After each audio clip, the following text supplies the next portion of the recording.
this. All right, let's start recording. This is going to go up. Okay? Here we go. The war in Afghanistan. You can also see this as obviously one of the terms in paper 2, topic 12, the Cold War, War in Afghanistan, 1979-1988. This is going to be bad for the Soviets. Write it down. The war in Afghanistan is going to be bad for the Soviets. Very bad for the Soviets. You heard one of the guys refer to, we didn't really want to send in troops into Poland. You already had troops into Poland. We didn't want another war in Afghanistan. I don't think it would be quite the same. But in any event, the war in Afghanistan is going to lead to the loss of many lives. Soviet soldiers, around about 1,500, thereabouts, is what they point out. But as far as the Afghans themselves, you're going to have over 1 million. And it's going to be another example, like in history, of like, wow, when outside countries send in military into Afghanistan, whether you're talking about the Persians, the Mughals, the British, they get into difficulty. And they have a hard time getting a clear victory. And most often they end up leaving. Write it down. The Soviets are going to leave Afghanistan in defeat. They don't like what's going on there. They send in the troops. It ultimately doesn't work out for them. It's always fascinating because in your lifetime, will we, the United States, wrap up our military involvement in Afghanistan? How many guys think we're going to wrap up our military involvement in Afghanistan? How many guys think that we're going to continue with the military involvement in Afghanistan into the next administration? Yeah. It's toned down quite a bit, but we still have military personnel there who are in danger and who are doing some fighting. And it's been going on. Anybody know, when did the first U.S. military get involved in Afghanistan? After what event? After 9/11. What was 9/11? What year? 2001, yeah. Yeah, so let me see. That was September. So literally, I think we're going to get our troops in there because we're going to be authorized for war in Afghanistan. And it's like, who do you think of as being the big bad guy that we really are like, man, if we can get him, he was so involved in 9/11. Osama bin Laden, yeah. Osama bin Laden. It's, nice. Get your names right. Yeah, Osama bin Laden. And where are we first going to be introducing Osama bin Laden? In the war in Afghanistan that we're talking about here. Because he was on our side against the Soviets. So shall we get into the details of this? This is going to be fascinating because from 79 to the latter part of the 1980s, we'll be like, oh, we're on the side of the guys that are fighting the Soviets. And then we beat the Soviets. And then it's like, what happens in the 1990s? Oh, who cares? Well, guess what? There's going to be an extreme Muslim government established in Afghanistan. Anybody know? What is the name of that group that's going to establish control in Afghanistan that's going to allow Osama bin Laden and his al-Qaeda training camps to operate in Afghanistan? Anybody know? It's the Taliban, yeah. It's the Taliban. And the Taliban are our primary opponents in Afghanistan today. They don't like the government that we're supporting in Afghanistan. And that's basically kind of what it boils down to, is like, you know, which government do you like, which government don't you like, and so forth. Afghanistan. It's mountainous. It's very hard to control. Okay? It doesn't have a lot of like major natural resources. It's not oil rich. There's not going to be a lot of fighting for that. It's very critically located just south, and it's kind of hard to see this right now, but if you look at this map right here, you got Russia, Kazakhstan, Uzbekistan, Turkmenistan, Kyrgyzstan, Tajikistan. All of these 5 Central Asian, now independent countries, they were part of the Soviet Union. So write this down. The Soviet Union shared a border with Afghanistan. Afghanistan is very important in its location because just south of it is Pakistan and India, and then just to the east is Iran. Although some people will go, oh my gosh, I mean, do you really need to be involved in Afghanistan? Well, put this down. The United States is not going to send over military personnel in the war in Afghanistan, but the Soviets will. This is going to be one, this is why sometimes it's referred to as the Soviets' Vietnam. Rodrigo, what do you suppose, what would that mean to you? You're our Vietnam expert. What does that mean to you when we say Afghanistan is the Soviets' Vietnam as opposed to Vietnam is the United States' Vietnam? What do you suppose that would mean? There's going to be a lot of fighting, guerrilla warfare, and so forth. And as far as the Soviet Union, what do you suppose the outcome is going to be? Someone's going to lose. Are they going to lose? Did the United States lose in the war in Vietnam? Sort of, yeah, kind of. We declared peace and got out of there. And, within a couple of years, if that much, then our enemies ended up taking over the entire area. So this is going to be an interesting one. Write this down. There's not going to be a lot of sympathy in the United States for Soviet military casualties. And in fact, when we get to this, Trenton, eventually you're going to have like the United States looking, and you're going to hear the Soviet Union going, can we make peace? Can we get peace? And the United States is going to be like, let me see, you're losing, and how about we just go ahead and finish this out and you lose? No quarter. We're going to see this to its end. And that's what's going to happen. Write this down. The war in Afghanistan is going to be demoralizing for the Soviet Union. They're going to lose a lot of men. Although, look, 1,500 doesn't seem like that many, but it's kind of like it's a clear limit on the power of a big superpower that they can't handle a bunch of guys in the mountains, a bunch of enemies in the mountains. Now, to be fair, the enemy, the Soviet enemy in Afghanistan, we're going to equip them. And this is going to be the interesting part of it. We're going to equip them. Initially, with whatever we have lying around. Eventually, with some of our very best weapons. Yeah, literally, it's kind of like a ha ha ha. In fact, I'm going to show you like a scene from a movie. It's it's Charlie Wilson's War. It's got Tom Hanks. He plays all kinds of characters. Yeah, Tom Hanks plays a U.S. congressman who helps ensure that our very best weapons end up in the hands of Afghanis and other Muslims from other countries, like Osama bin Laden. He's from Saudi Arabia, who come in there and are going to try and take out some of the Soviets' best weapons. And some of their best weapons are in the sky. Aircraft and helicopters. Jackson, can you tell me what weapon available today can take out an aircraft, whether it's a plane or a helicopter? Very good. A cruise missile is perhaps overdoing it, because you could put a nuclear tip on a cruise missile, but a smaller one. The idea is that, here sometimes you're referred to as SAMs. You know what a SAM is? It's an acronym. Surface to air missile, exactly. And the one, actually you can see it in your notes already, I'll go ahead and tell you, the one that's going to be really, really, really helpful and effective, it's just like aim and shoot. Stinger missiles. Very sophisticated. When we put Stinger missiles in the hands of the enemies of the Soviet Union, and they see a helicopter coming or an aircraft and so forth, they just need to put that on their shoulder, point it in the direction of the enemy aircraft. Yeah, it'll take care. It'll lock on. It's like a heat-seeking missile kind of a thing. It'll lock on and it'll blow it up out of the sky. Once the enemies of the Soviet Union start having that, man, it's going to really turn the tide.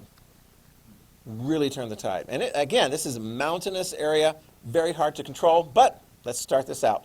The Soviet Union wants to have control over Afghanistan. They want to have control. They would prefer if a friendly government did the job for them. And that's how it starts out. That's how it starts out. Let me give you the details and the names of some of these key people. All right? 1979 is the first critical year here.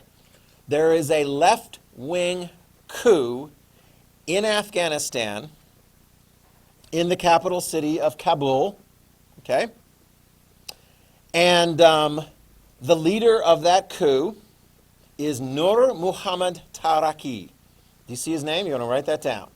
So the Soviets like this guy. He's a left-wing, he's Afghani. Think of him as like a socialist, okay? And actually, some of the policies he has in mind, yeah? Nur Muhammad Taraki. You see that? It's the first name in episode number 20, Soldiers of God. You need to have that. Oh my gosh, yeah. You want to have that. I wonder if we've even got an extra one that you can like look at. Oh, you're lucky. You can borrow one. There we go. Question, Jacob.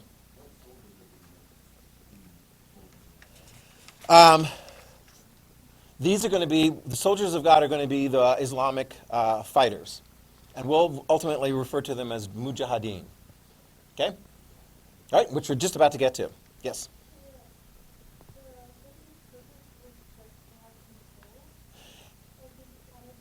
Yeah, I mean, it's kind of like, who do you want on your border? Friendly countries. Okay? Yeah. I mean, looking back, it's kind of like, maybe they should have just let it alone.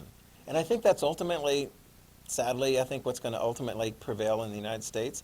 Because I was hearing this from the Trump administration. I'm not hearing much different from the incoming Biden administration as far as like the priority, military priority for Afghanistan. I mean, it's sad because the government that's in there is probably going to end up having a hard time maintaining its control. And maybe they're not going to be able to maintain. They don't have much control of Afghanistan right now. Maybe a third of the country.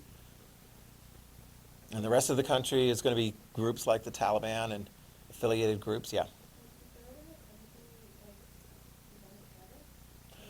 Let's play it out. Let's play it out. This is what you need to understand of Afghanistan. It's very... You're talking about today? Yeah, I mean, maybe even 2/3 of the country, or at least Taliban-friendly groups. I don't want to get too weeded down in the details of what's going on right now, but here's what you need to know back then. Here's the irony. Some of the goals of this new socialist government under Taraki would actually kind of go over pretty well among, Americans and people in the West. Here's one. Educate females. No, seriously, write that down. That's one of the things that they wanted to do. They wanted to set up schools and so forth so that females could get an education. Because that traditionally was not done in Afghanistan. And they wanted to bring that in. Right?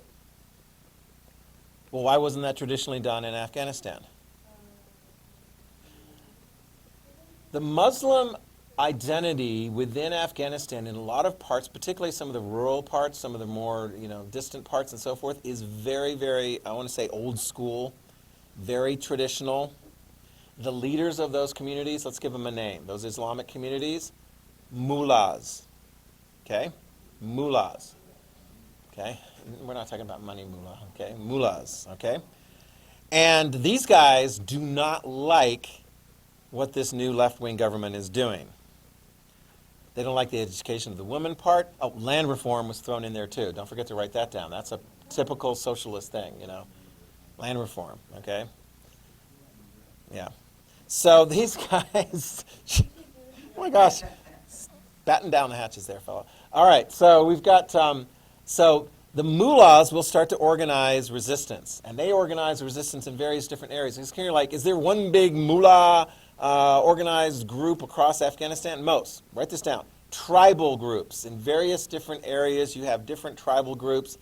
And here is one thing. I mean, they have problems with each other throughout history. This is why it's very hard, ever, in history of Afghanistan, to have a strong national government. Because the local regions don't want that. But here's what they also don't want. They don't want outside forces coming in. They don't like the socialists, so they band together and they start fighting against the Soviet-supported government led by Taraki. You got that? Now, if these guys, and they're getting whatever weapons they can get. They got some old-fashioned weapons and so forth, and they've got the desire to fight, but they're having some difficulty fighting because, what does the Soviets have? They got tanks. The Soviets have got helicopter gunships. They've got fighter aircraft, and they can fly over some Muslim village that's not cooperating with them and just strafe the heck out of these guys. So what does the United States do? We start sending help. Make sure you write this down. We start sending help during the Carter administration. Okay?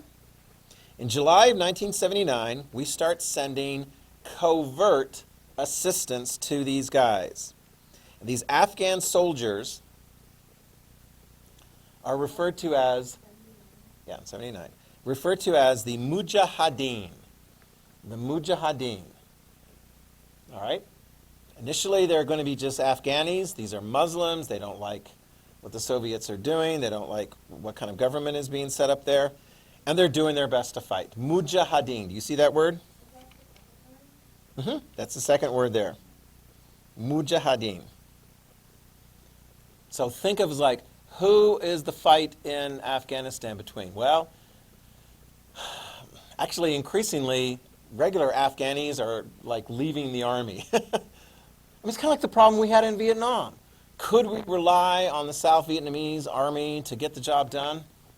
No, we kept having to send in more and more U.S. soldiers. Well, here's the Soviets' turn.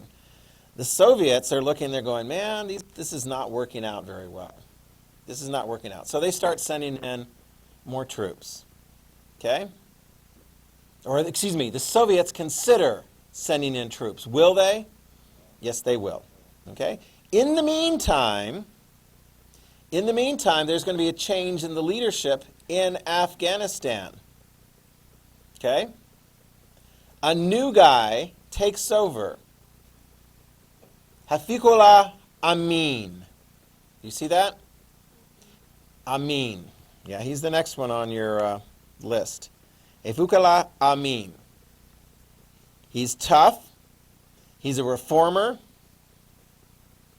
And he wants to, continue and expand the socialist goals, the pro-Soviet goals there. He doesn't think Taraki is doing a good job, and so he grabs hold of Taraki and executes him. Did he get permission from the Soviet Union? No. And in fact, the Soviets are like, this new guy, he might actually work with the United States. So the Soviets don't trust this new guy. So what do? But they have to send in their military first. When are they going to send in their military? December 25th, 1979. Ooh, Christmas Day. There we go.